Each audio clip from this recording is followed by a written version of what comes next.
नमस्कार दोस्तों। आज हम सुनेंगे श्री महालक्ष्मी व्रत कथा। पंचांग के अनुसार भाद्रपद मास के शुक्ल पक्ष अष्टमी तिथि से व्रत की शुरुआत होती है और अश्विनी मास के कृष्ण पक्ष की अष्टमी तिथि को समाप्त होता है। इस तरह पूरे 16 दिनों तक महालक्ष्मी व्रत रखा जाता है। 16 दिनों तक अवश्य पढ़े श्री महालक्ष्मी व्रत कथा। महालक्ष्मी व्रत कथा के पाठ के बिना अधूरा माना जाता है। तो चलिए कथा सुनते हैं। एक गांव में एक गरीब ब्राह्मण रहता था जो भगवान विष्णु का परम भक्त था। एक बार उसकी श्रद्धा भक्ति से प्रसन्न होकर भगवान विष्णु उसे दर्शन दिए और उसे वरदान मांगने को कहा।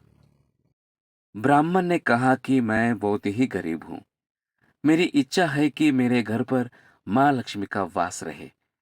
ब्राह्मण की इच्छा को सुनने के बाद विष्णु भगवान ने कहा कि तुम्हारे गांव के मंदिर के पास एक महिला उपले थापती है, वही देवी लक्ष्मी है। उस स्त्री यानी देवी लक्ष्मी को अपने घर आने का आमंत्रण दे। भगवान विष्णु के बताए अनुसार उस ब्राह्मण ने वैसा ही किया। वो उपले थापने वाली स्त्री यानी देवी लक्ष्मी के पास गया और उन्हें घर आने का निमंत्रण दिया।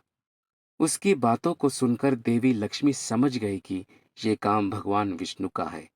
इसके बाद उन्होंने ब्राह्मण से कहा कि तुम 16 दिनों तक महालक्ष्मी व्रत रखो और 16वें दिन रात के समय चंद्रमा को अर्घ्य दो। ऐसा करने से तुम्हारी मनोकामना पूरी होगी। ब्राह्मण ने देवी लक्ष्मी बताए अनुसार पूरे विधि विधान से श्री महालक्ष्मी व्रत रखा और 16वें दिन लक्ष्मी जी ने अपना वचन निभाया। इसके बाद उसका घर धन धान्य से भर गया। मान्यता है कि तभी से 16 दिनों तक चलने वाले महालक्ष्मी व्रत की शुरुआत हुई। जो व्यक्ति 16 दिनों तक महालक्ष्मी व्रत रखकर लक्ष्मी जी की उपासना करता है, मां लक्ष्मी उससे प्रसन्न होकर सुख समृद्धि का आशीर्वाद देती है। इस वीडियो में इतना ही। फिर मिलेंगे अगले वीडियो में। धन्यवाद।